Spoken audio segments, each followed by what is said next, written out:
Good morning. This is Marie with He Reigns Church, and it's a little early this morning, but that's all right. We're going to go to 1 Corinthians chapter 10, verse 21.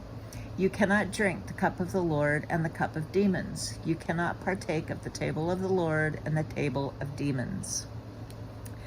You know, Paul had been speaking to the people at Corinth about the children of Israel and all of the things that they had done that wound up making the Lord mad and provoking his jealousy, as it was called.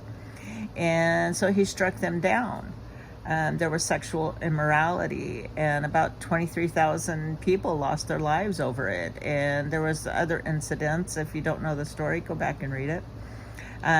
Where over the period of time that it took the wandering children of Israel to get from Egypt to the promised land, which none of them who left Egypt, who were born and alive during the time of the Exodus from Egypt, made it into the promised land. Only those who were born along the way that followed the Lord made it into the promised land.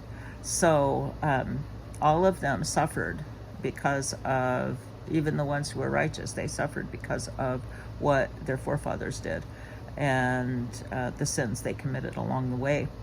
But in this particular verse, Paul is talking about eating from the food that is set up at the altar. And he's talking about, what is food of idols. That doesn't make any difference if the pagans set it up there for something that doesn't even really exist, and they eat it. And then at the altar of God, the priest ate the food that was offered to God, so that they received a portion of it. And so Paul is talking about people who, and their conscience, if it bothers somebody that you eat the food offered at the altar, don't eat it. But on the other hand, if someone invites you to dinner and they're not a Christian, eat what they put there. It doesn't make any difference. Excuse me. But when he starts talking here about the cup of the Lord and the cup of demons, and that you cannot partake at the table of the Lord and the table of demons at the same time, you can't. That's riding the fence. And I live out in the country. I've got a little farm here, and we've got fences. Some of it's got barbed wire. Some of it's got some sharp posts.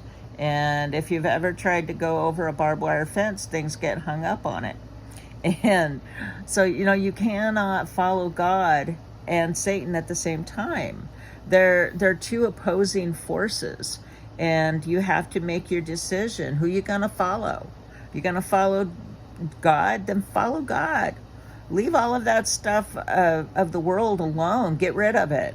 Whatever goes into your heart, whatever goes into your mind, through your eyes and your ears, if it's not of God, get rid of it. That includes what you watch, what you listen to, what you hear, because it's the same principle of eating foods from offered to idols in Paul's day, is the fact that if there is an unbeliever in your house and you're professing God and all the attributes of being a Christian, but you're listening to AC/DC and Ozzy Osbourne and all of that stuff, what does that say? That says that you live in the world.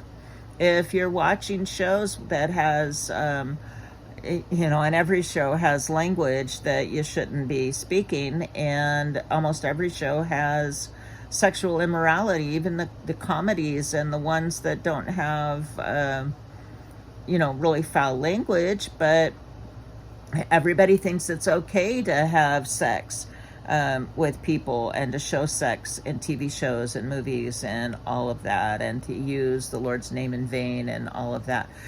So what you watch and what you listen to affects the people around you. So if you're trying to witness for God and you're still watching that garbage and you're still listening to that garbage, you need to stop, because you are trying to drink from both cups, and that doesn't work. You know what? If you try to drink from two cups at once, it's going to dribble all down your chin and get all over you and not go inside you and do any good at all.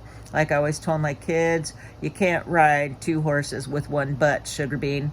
So figure out which one you're going to ride and ride it. This is Marie with He Reigns Church. Please give us a like, a share, and a subscribe if you're so inclined. And if you have a prayer request, please leave it in the comments below. God bless you.